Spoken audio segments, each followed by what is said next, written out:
Hi and welcome to Ask Wardee. I'm Wardee, a wife and mom of three and the lead teacher and founder of TraditionalCookingSchool.com. I'm also the author of The Complete Idiot's Guide to Fermenting Foods.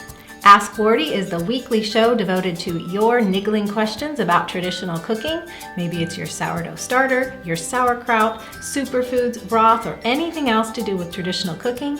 That's what we talk about. You can catch Ask Wardee live each Wednesday at 10 a.m. Pacific, that's 1 p.m. Eastern, or through the podcast or video replays at askwardee.tv. And now let's get to today's show.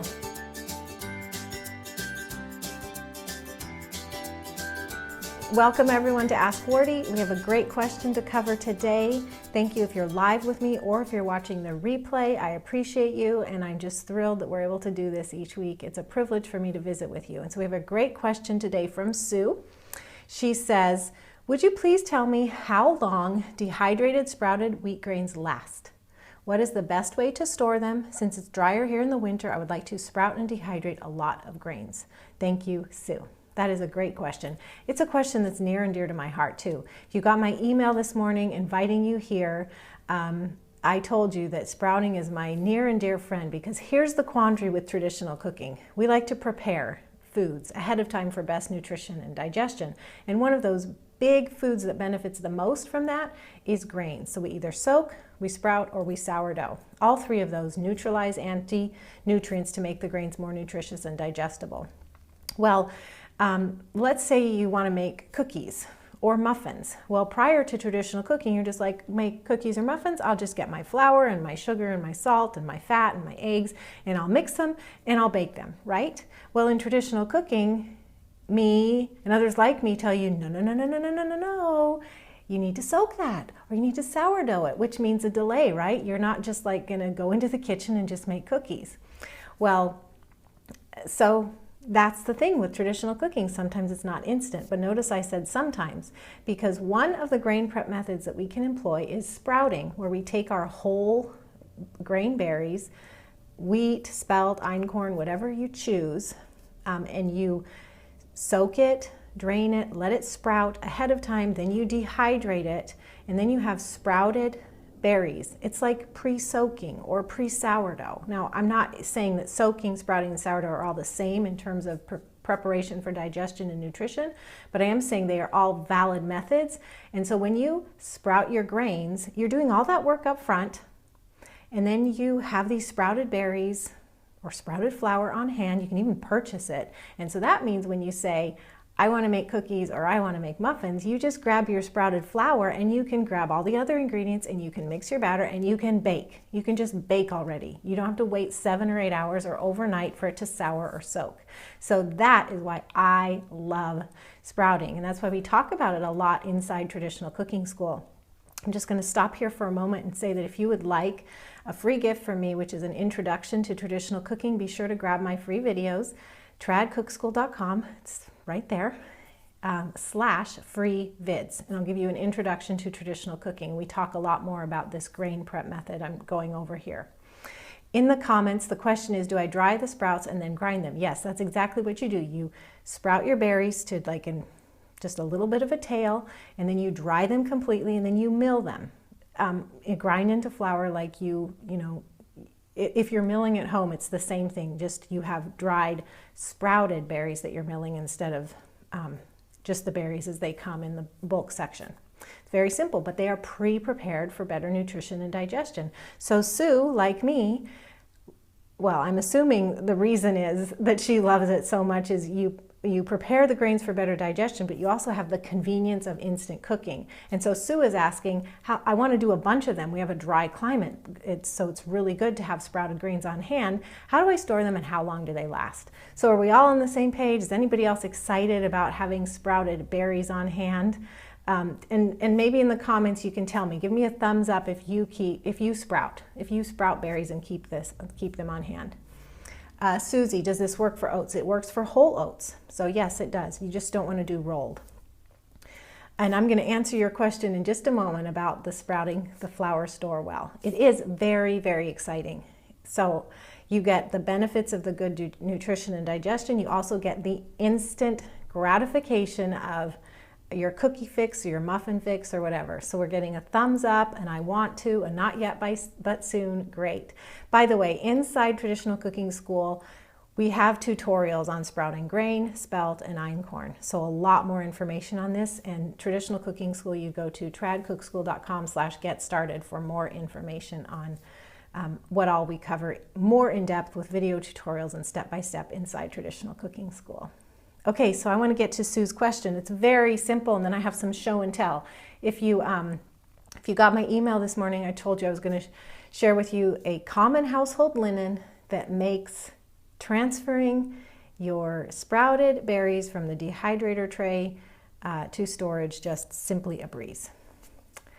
So I'm going to show and tell that in just a moment. But to answer Sue's question, the first part of which was how long do they last and what's the best way to store them? I'm going to cover them kind of both together. Well, here's the thing. The process of sprouting converts the oil in the berries. Sprouting is like it's like starting the process of growing a plant. So it's this chemical biological process, and what it does is it converts the oil in the berries, making it less susceptible to rancidity and more shelf stable. So in fact, sprouted berries are more shelf stable than, just your bag of wheat or spelt or whatever you buy.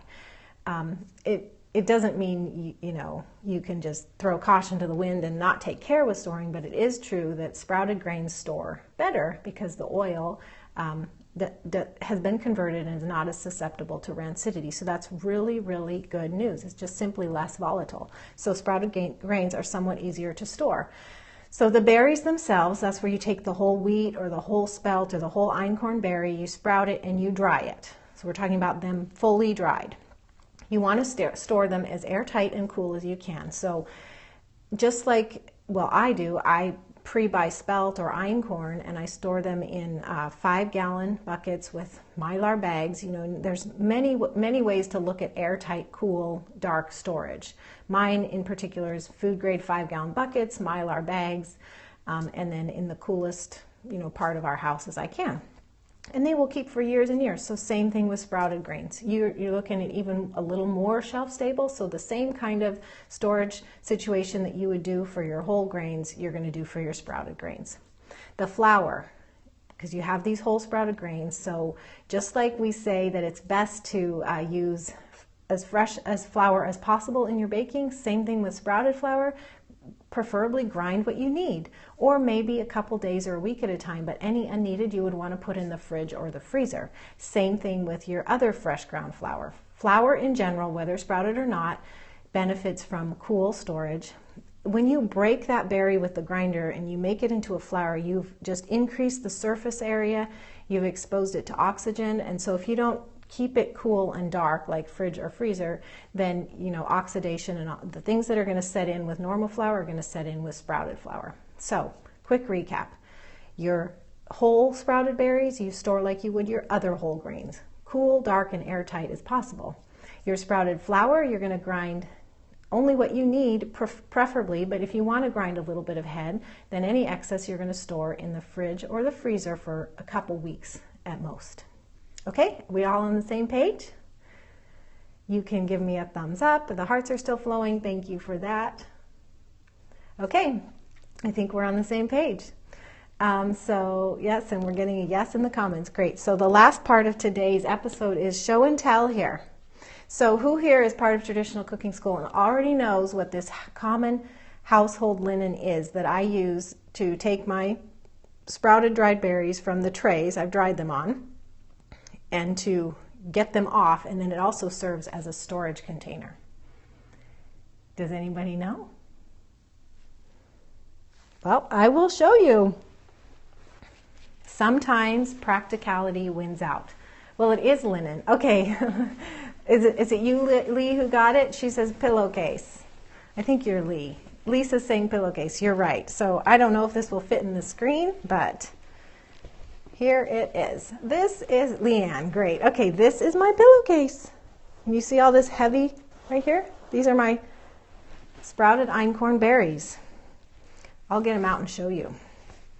And by the way, if you are listening to this recording the audio version, you will find a video of this at askwardee.tv. It's episode 17. So if you want to see what I'm talking about, come and check out the video. So without dumping them out of my hands, here are my sprouted berries. Sprouted einkorn berries. They're so tiny. You see that? So that's what I use as a pillowcase. So I have the square dehydrator tray, the Excalibur, and you line it with, you can line it with parchment paper, or you can purchase their Paraflex sheets, but you're going to spread all your wet sprouted berries out in a single layer. And when they're dry, a pillowcase will actually, the tray will actually fit. You can lay the pillowcase on a table and you can kind of slide your tray in and then just dump.